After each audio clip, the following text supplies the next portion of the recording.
The moment I stepped outside, I thought I had stepped into an alternate reality. My peaceful, quiet backyard, the same backyard where I had planned to spend my Saturday reading a book and sipping lemonade, had been transformed into something out of a reality TV nightmare. There were tables draped in pink cloths, a DJ setting up massive speakers near my rose bushes, and a man I had never seen before carefully arranging a nacho fountain as if it were some priceless artifact. Strangers milled about, carrying trays of food, unfolding chairs, and laughing like they had every right to be there. And in the center of it all, standing with a clipboard like a dictator surveying her conquered land, was Karem, my neighbor, my nemesis, my uninvited, unwelcome, utterly oblivious nightmare of a neighbor. I blinked, trying to process what I was seeing. This wasn't just a casual backyard barbecue. This was a full-scale event, something you'd expect in a wedding venue, not in my backyard. My backyard, my property. My blood pressure spiked as I took a step forward, my voice coming out sharper than I intended. Karem, what the hell is this? Karem turned slowly, a saccharine smile plastered on her face, as if she had been expecting me, but also as if she was annoyed that I had the audacity to question her. Oh hey, Jake. I was hoping you'd be out later so we could avoid all this. She gestured vaguely between us like I was the problem. I folded my arms. You want to explain why there's a DJ in my backyard? She laughed, waving a hand like I had just told the funniest joke in the world. Oh, it's just a little party. Nothing major. Just a few friends and family. You don't mind, right? I stared at her, deadpan. You mean the 50 people setting up tables and food stations in my yard? She sighed dramatically, as if I was being unreasonable. Jake, don't exaggerate. It's not 50 people. Right at that moment, 2 more people walked past me, carrying an entire cake table between them. I raised an eyebrow.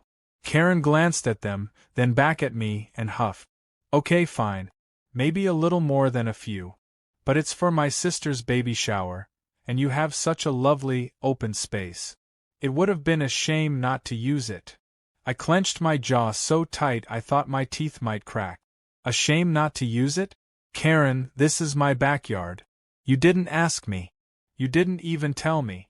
You just took over like you own the place. Karem rolled her eyes, the way she always did when she was about to say something infuriating. Oh, come on. It's just a few hours. You barely use your backyard anyway. That did it. That did it. I felt my fingers curl into fists at my sides. That's not the point. You don't get to decide whether I use my yard or not. It's mine. Before she could respond, another voice chimed in. Excuse me, sir? You're blocking the catering setup.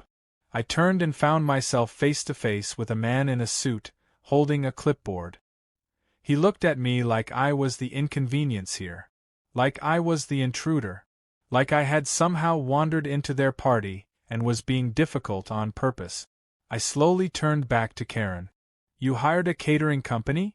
She had the nerve to smile. Well, yeah. It's a big event. You don't think I just serve chips and soda, do you? I inhaled deeply, counted to 5, then exhaled. Karem took that as a sign of me calming down. She was wrong. I stepped forward, lowering my voice to a dangerously even tone. You have exactly 10 minutes to pack all of this up and get out of my yard. Karem gasped like I had just threatened to set her house on fire. Jake, don't be selfish. Everyone's already here. The decorations are up. The cake is arriving in 20 minutes. Be a good neighbor, just this once. I let out a dry, humorless laugh. A good neighbor? You mean like asking permission before hijacking someone's property? Karem crossed her arms. You're making a scene. I gestured around at the absolute circus happening in my yard. Oh, I'm making a scene? I'm making a scene. At that moment, I heard a loud screech. My head snapped toward my front lawn, where I saw a silver SUV parked, on my grass. The tires had dug into the soil, leaving deep, ugly grooves where there was once perfectly maintained greenery. I turned back to Karem. Whose car is that? She barely spared it a glance. Oh, that's Mark's. He's my cousin. There wasn't any space left on the street, so I told him he could park there. It's just grass, Jake. It'll grow back. I don't know what happened in that moment. I think something inside me snapped. Maybe it was the entitlement. Maybe it was the sheer audacity of Karen treating my home like some public park she had rented. Maybe it was the fact that she was so sure she could get away with it, just like she always did. What I do know is that I smiled. And not a normal, friendly smile. A slow, deliberate, almost evil smile. Karen hesitated. Why are you looking at me like that? I took a step back. You know what, Karen? You're right. I am being a little selfish. You and your guests deserve to have the best experience possible. She eyed me suspiciously. What are you talking about? I shrugged, my smile widening. Don't worry about it. Enjoy your party. And with that, I turned around, walked inside, and pulled out my phone. I opened my smart sprinkler app, scrolled to the highest pressure setting, and hovered my thumb over the Activate All button. Karen wanted a party? She was about to get one. A very, very wet one. I stepped inside my house and leaned against the door, inhaling deeply. My heart was pounding, but it wasn't from frustration anymore. It was from excitement. Karen had pushed her luck one too many times, and today was the day she was finally going to learn what happens when you cross the line. I pulled out my phone and opened the app for my smart sprinkler system. It was a gift I had installed last year when I got tired of dealing with manual timers. At the time, I thought it was just a convenience. Today, it was a weapon. I scrolled through the settings, smirking as I noticed the customization options. Not only could I turn the sprinklers on remotely, but I could activate them in specific zones, control the water pressure, and even set unpredictable spray patterns. It was perfect. If I played this right, I could make it look like a complete accident at first. Karen would have no idea what was happening until it was too late. I peeked through the blinds. The party was in full swing now. The DJ was testing his sound system, guests were settling into their chairs, and Karen was making her rounds, basking in the attention as if she were the queen of the neighborhood. A waiter walked past carrying a massive fruit platter, and I couldn't help but shake my head. She had turned my backyard into a 5-star event space without so much as a courtesy text. But she was about to regret it.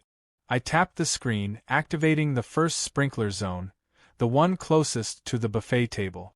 It took a few seconds, but then, with a sharp hiss, the sprinkler heads popped up, and a powerful stream of water blasted into the air. It was beautiful. A direct hit. The nacho fountain took the worst of it, cheese flying everywhere as guests shrieked and stumbled backward.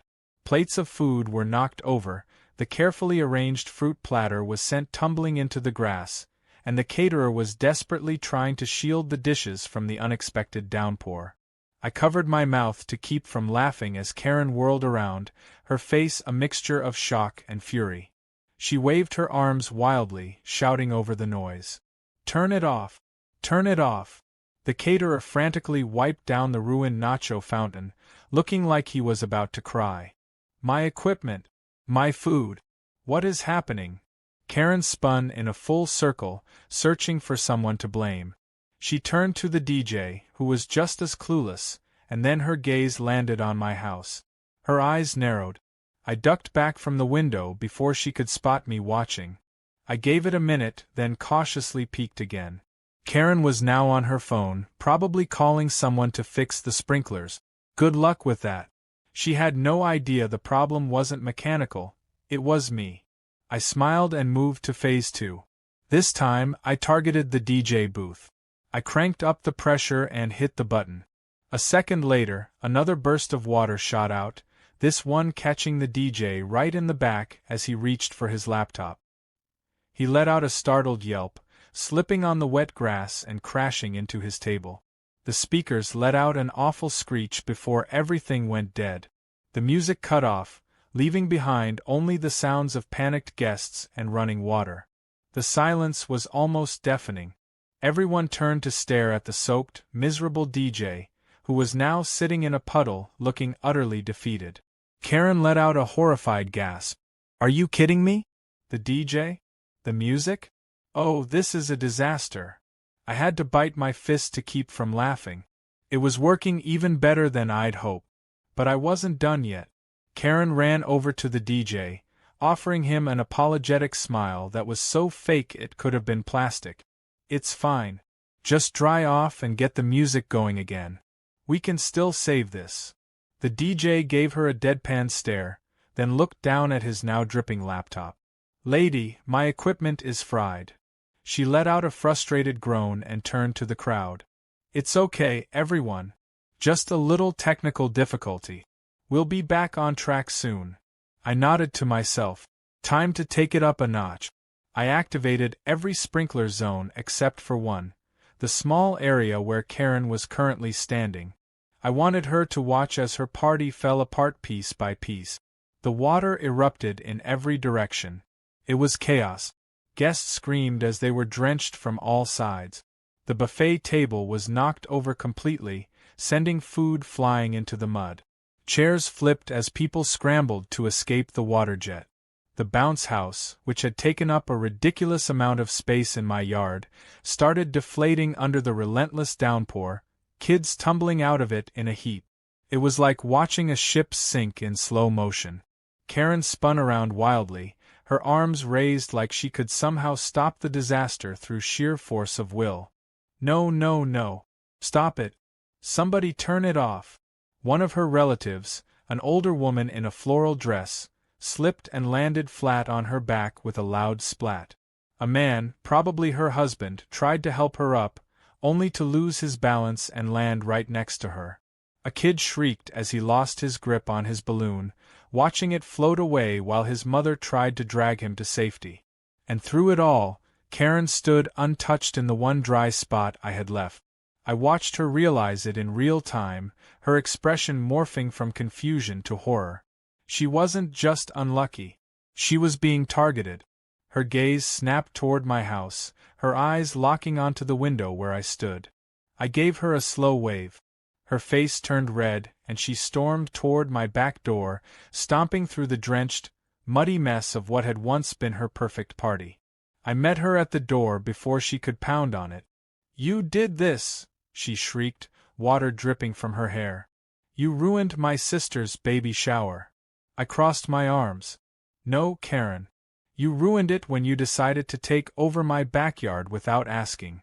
She let out an exasperated noise. "You're being petty. I was going to clean everything up after. You could have just let us have this one day." I tilted my head. "Oh, you mean the way you let me have my yard?" "Yeah, I didn't think so." Her jaw clenched. "You're going to regret this." I smirked. "Doubt it." At that moment, a loud squelching sound made us both look down.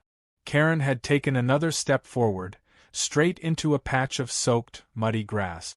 Her foot slipped, and before she could catch herself, she went down hard, right into the mess she had created. The guests, many of whom were already leaving, stifled laughs as she sat there, covered in wet grass and bits of ruined cake. I sighed dramatically. "Oh, Karen. You should really watch where you step." Her scream of frustration was the most satisfying sound I'd heard all day. Karen sat there in the mud, seething, her fists clenched as she tried to push herself up. But every attempt to stand only made things worse. Her shoes, expensive-looking heels that had no business being on a lawn, were completely submerged. The second she tried to step forward, her foot slipped again, sending her sprawling right back into the mess. It was almost poetic. The remaining guests, those who hadn't already fled in a panic, stood frozen, unsure of whether to help her or pretend they hadn't seen anything. A few of them stifled laughter behind their hands, but Karen was too furious to notice.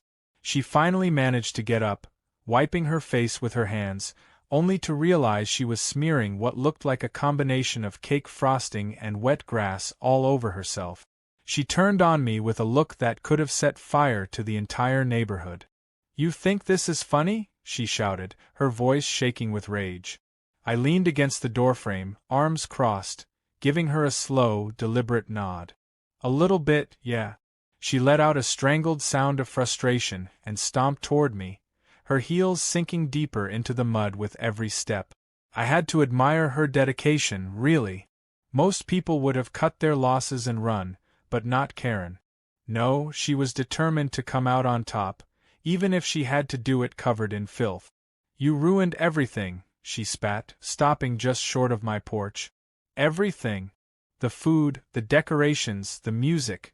Do you even realize how much money I spent on this party? I shrugged. Didn't spend a dime on the venue, though, did you? Her face turned an even deeper shade of red. Before she could launch into another tirade, a loud sloshing sound interrupted us.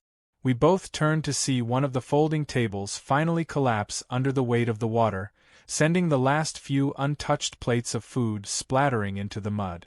A wave of sauce and soggy napkins sprayed into the air like some sort of tragic fireworks display. Karem made a strangled noise, her hands clenched into fists so tight I thought she might break a finger. One of her relatives, a man in a soaked button-up shirt, carefully waded toward her. Karem? Maybe we should just call it a day." Karem whirled on him like a storm. "We are not calling it a day. We are fixing this. This is salvageable."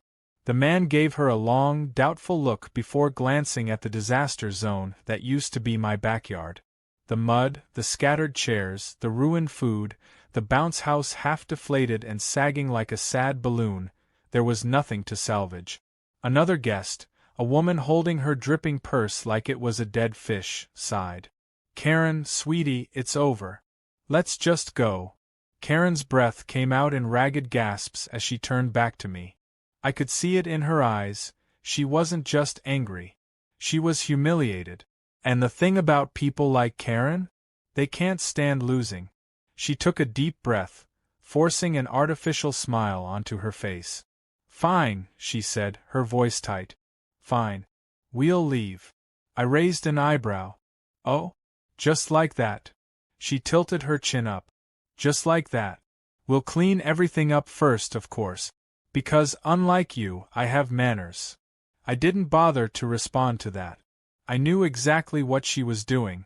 She wanted to make it look like she was the bigger person, like she was gracefully bowing out when, in reality, she had no choice. One by one, the remaining guests started gathering their things, shuffling toward the exit as quickly as they could without making eye contact.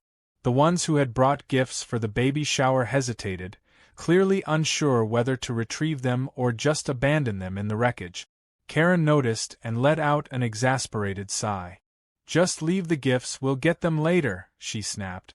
I watched as they trudged toward their cars, some still soaked, others covered in mud. One woman let out a small yelp as she stepped onto the street, realizing her heels were completely ruined. Another man patted his pockets, muttering under his breath when he discovered his phone had been waterlogged. And then there was Karem, standing in the middle of it all, glaring at me like she was already planning her revenge. "You're going to regret this," she said, voice low. I smiled. "Am I?" She didn't answer. She just turned on her heel, nearly slipping again, and marched toward her car. One by one, the cars pulled away from the curb, leaving behind only the wreckage of the worst baby shower in history. The decorations sagged under the weight of the water, bits of food floated in puddles, and the once perfectly manicured lawn looked like it had been hit by a stampede. It was glorious. I stepped down from my porch, surveying the damage like a general after a victorious battle. There was a part of me that knew I'd have to deal with the aftermath. The mud would take weeks to fully dry, the grass might not survive, and I'd probably be finding bits of soggy cake in weird places for the next month. But it was worth it. I turned off the sprinklers, the last few streams of water sputtering to a stop. For the first time that day, my backyard was quiet, peaceful, exactly how it was supposed to be. I took a deep breath, savoring the silence. Then, just as I was about to step back inside, there was a knock on my front door. I frowned. The guests were gone. Karem was gone. Who else could possibly want to bother me? I opened the door to find a man in a city uniform holding a clipboard. He adjusted his glasses and cleared his throat. "Mr. Jacobs?" I blinked. Yeah." He flipped through a few pages, then handed me a slip of paper. "You've been issued a noise complaint." I stared at him, completely dumbfounded. A noise complaint? From who? He gave me a pointed look. "A neighbor." I didn't even need to ask. I already knew. I turned my head, looking toward Karen's house. Sure enough, there she was, standing on her porch, arms crossed, a smug little smirk on her face. She raised a hand and wiggled her fingers in a mock wave. I let out a slow breath, turning back to the city official. "You do realize I wasn't the one throwing a party, right?" He shrugged. "Doesn't matter.